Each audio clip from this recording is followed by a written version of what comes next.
Ladies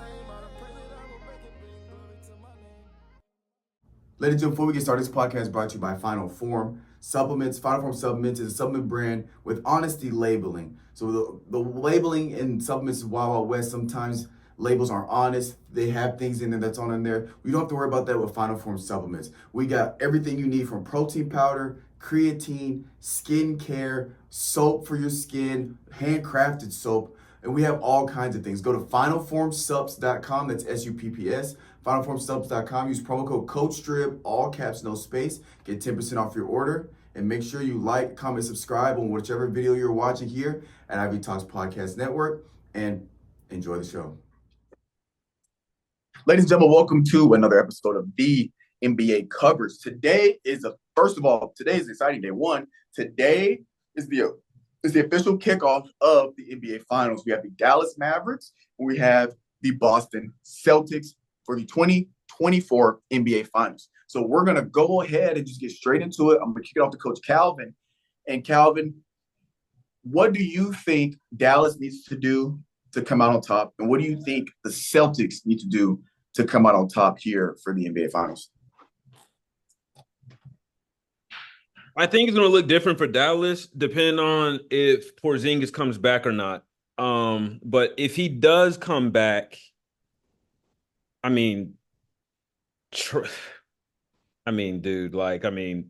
just try.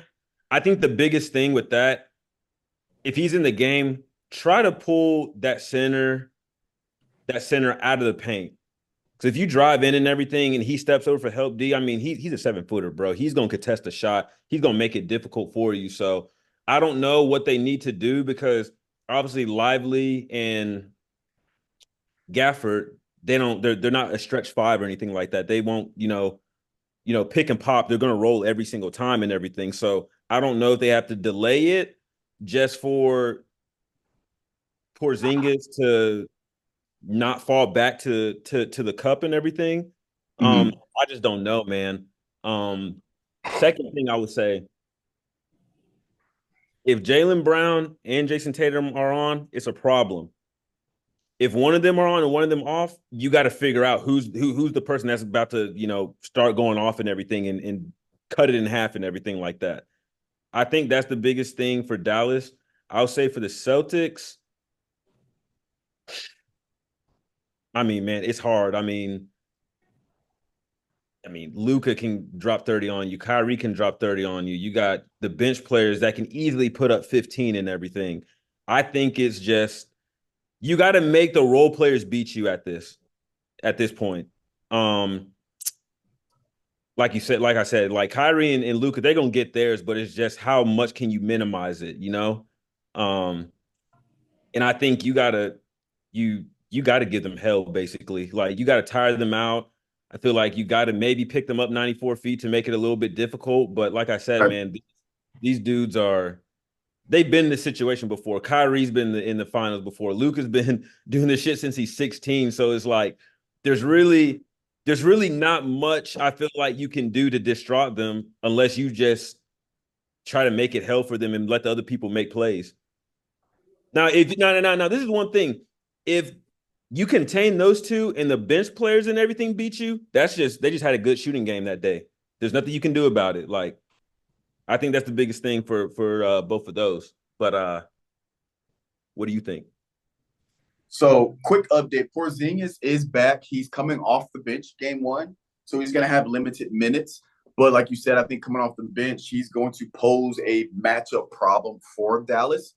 But for Dallas, I think, kind of to your point, I think what Dallas needs to try to do early on is get their bench involved. We all know Luka's going to do his thing with the sidestep, the step back, the pump fake, get to the lane, kick it out. Kyrie's going to hit you with the in and out, pick and roll, pick and lob, pick and pop, pick and shoot.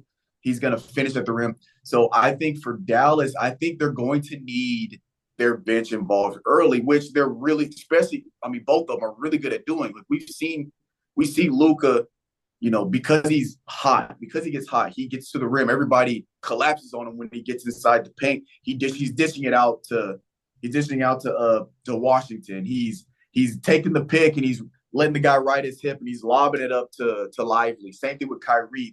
They're really good, even though they're ball dominant. They're really good at getting other guys involved, whether it's pick and roll or whether it's drive and dish out to the corner.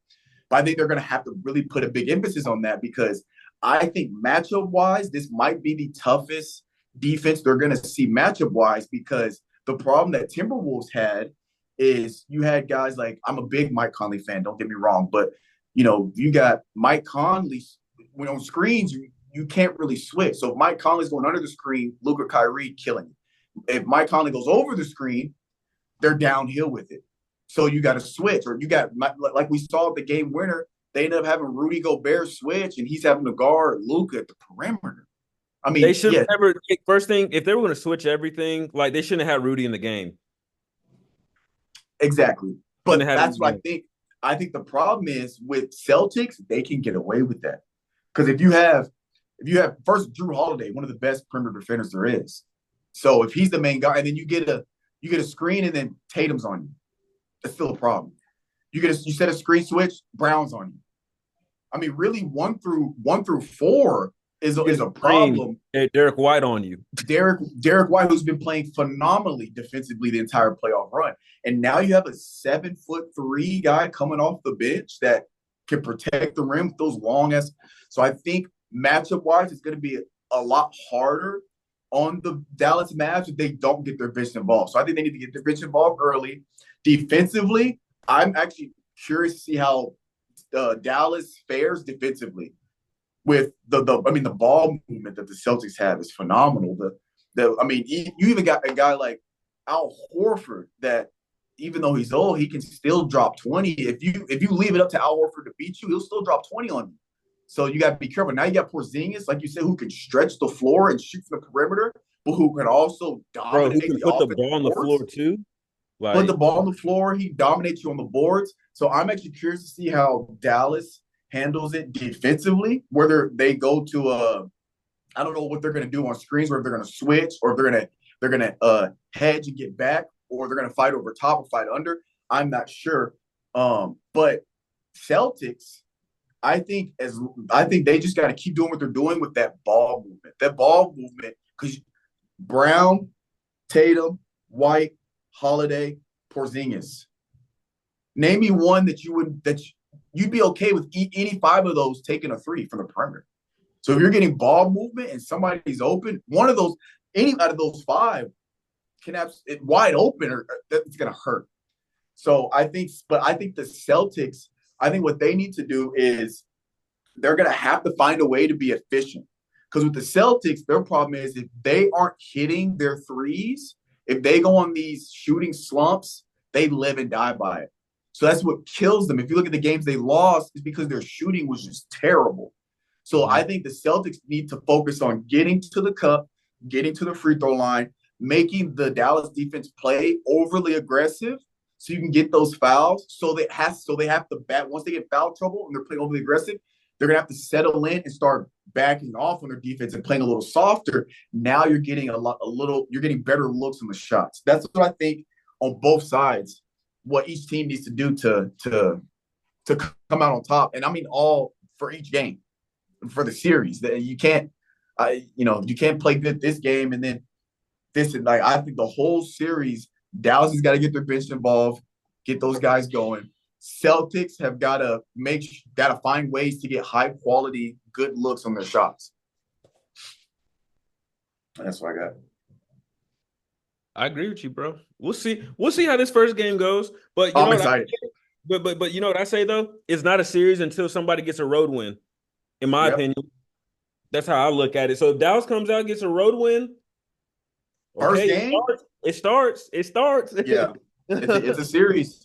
Yeah, it's a series.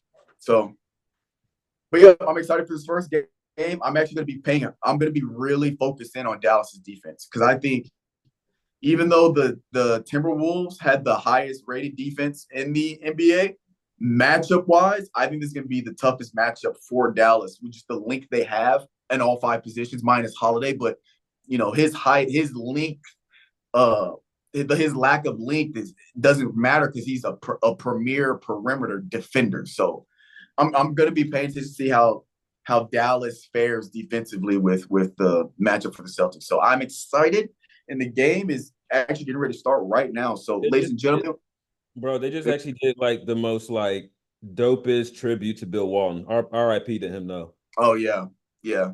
RIP to the Walt, one of the goats. But ladies and gentlemen, here at the NBA Covers, we hope you guys are as excited as we are for the NBA Finals, and this is it. So, depending on how long the series goes, we might have 1 or 2 episodes left, but we appreciate you guys for rocking with us all season, and enjoy the finals. We'll catch you guys next week. Yes, sir. I ain't gonna chase my